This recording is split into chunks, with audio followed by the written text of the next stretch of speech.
Sorry news India पर पिछले दिनों चली खबरों को संज्ञान में लेते हुए चंदौली के जिलाधिकारी ने जारी किया निर्देश। अब किसी भी विभाग द्वारा पकड़ी गई गाड़ियां नहीं बंद की जाएंगी। औद्योगिक नगर पुलिस चौकी का उद्यमी संगठनों के पदाधिकारियों ने इस साहसिक रिपोर्टिंग के लिए हमारे क्राइम रिपोर्टर संतोष अग्रवाल के साथ सौ न्यूज इंडिया को बधाई दी। देखिए यह विशेष रिपोर्ट। खबर चंदौली जनपद के अलीनगर कोतवाली अंतर्गत रामनगर औद्योगिक नगर से है, जहां सौर्य न्यूज इंडिया के खबर का असर हुआ और जिलाधिकारी चंदौली महोदय संज्ञान में लेने के बाद औद्योगिक नगर में जो गाड़ियां पिछले 2 वर्षों से खनन विभाग, परिवहन विभाग के सहित अन्य विभागों द्वारा पकड़कर सीज कर यहां खड़ी की जाती थी, तत्काल प्रभाव से निर्देश जारी कर संबंधित विभाग सहित स्थानीय प्रशासन को दिशा निर्देश जारी किया कि अब से कोई भी गाड़ियां औद्योगिक नगर में बंद नहीं की जाएंगी। गौरतलब है कि हमारे न्यूज चैनल के क्राइम रिपोर्टर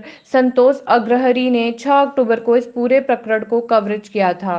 वहीं इस कार्रवाई से उद्यमियों ने राहत की सांस ली है तथा सौर्य न्यूज इंडिया के प्रति अपना आभार प्रकट किया है। पेश है यह खास रिपोर्ट। मैं देव भट्टाचार्य, अध्यक्ष रामनगर औद्योगिक एसोसिएशन। ये रामनगर औद्योगिक क्षेत्र में जो गाड़ियां फेज 1 में खनन विभाग और अन्य विभागों द्वारा, परिवहन विभाग द्वारा सीज करके जो खड़ी की जाती थी और इससे जो दिक्कतें हो रही थी और फिर संज्ञान में आपके आने के बाद जो कार्रवाई हुई उसके बारे में जी, ये जो ही हम लोग के संज्ञान में आया कि इतनी ज्यादा गाड़ियां इंडस्ट्रियल एरिया में गलत तरीके से खड़ी हो रही हैं और यहाँ पे एक तरीके से ये पुलिस वालों ने एक हद कर दिया, सड़क तक हम लोग नहीं बनवा पे इंडस्ट्रियल एरिया। तो हम लोगों ने इसको जिलाधिकारी महोदय के सामने उद्योग बंधु की बैठक में रखा और हम लोगों ने निरंतर उनसे वार्ता की और उनसे अनुरोध किया कि इन गाड़ियों को यहाँ से हटाइए। न हटवाने से यहाँ पे बहुत समस्याएं हो रही है, सड़क नहीं बन पा रही, उद्यमियों को समस्या हो रही है और अपराध ही बढ़ रहा है। इस गाड़ियों को छुड़वाने के नाम पे तमाम लोग आते हैं जो कि यहाँ रहते हैं, हम लोग को पता नहीं लगता, जिससे अपराध भी काफी बढ़ रहा था।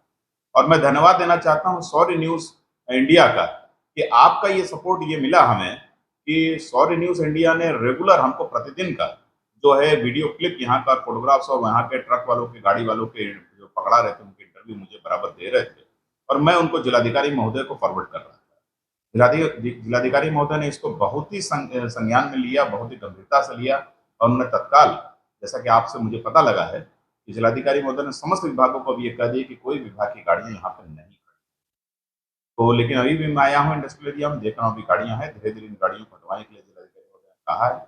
मैं आशा उम्मीद करता हूँ कि बहुत जल्द ही यहाँ से चला जाएगा। ये सड़कें क्यों नहीं बन पाई थी? ये सड़कें, अब गाड़ियां खड़ी थी, लगभग 2-3 वर्षों से ये गाड़ियां यहाँ पे खड़ी थी और रोज यहाँ खड़ी रहती हैं। तो जब खड़ी रहती है, जो ठेकेदार है या ठेका पे काम करने के लिए जो गाड़ियां नहीं हटी तो बना नहीं पाया, तो उतना पोर्सन, आधा पोर्सन छूट गया। अब ये गाड़ियां हट जाएंगी तो फिर हम लोग डिपार्टमेंट को बोल के इन सड़कों को भी जो आधा बचा हुआ है थोड़ा सा एरिया, उसको भी अपने बनवा। मुगलसराय कोतवाली अंतर्गत चंदौली जनपद के यह औद्योगिक नगर है। बगल में औद्योगिक नगर चौकी भी है, पुलिस चौकी भी है, जहां खनन विभाग और परिवहन विभाग सहित अन्य कई विभागों के अधिकारियों द्वारा गाड़ियां पकड़कर जो सीज की जाती थी, यहां औद्योगिक नगर फेज 1 में खड़ी की जाती थी, जिसपे उद्यमियों ने आपत्ति जताई और उन्होंने अपनी व्यथा सौर्य न्यूज़ से बताई। तो सौर्य न्यूज़ ने 6 अक्टूबर की अंकों में उन खबरों को चलाया और उसका असर हुआ कि जिलाधिकारी चंदौली महोदय ने तत्काल संबंधित विभाग को और प्रशासनिक अधिकारियों को निर्देश दिया कि यहाँ पे अब कोई भी गाड़ी बंद नहीं होगी। यह औद्योगिक नगर का वही इलाका है जहाँ आप देख सकते हैं कि सैकड़ों की संख्या में अवैध गाड़ियों को सीज करके यहाँ खड़ी की जाती थी, जिसके वजह से औद्योगिक क्षेत्र के उद्यमियों को काफ़ी दिक्कतों का सामना करना पड़ रहा था। यूपीसीडा द्वारा यहाँ पे सड़कें पास थी, लेकिन यहाँ की सड़कें इसलिए नहीं बन पा रही थी कि यहाँ गाड़ियाँ हमेशा खड़ी रहती थी। सौर्य न्यूज़ इंडिया के लिए संतोष अग्रहरी, रामनगर से।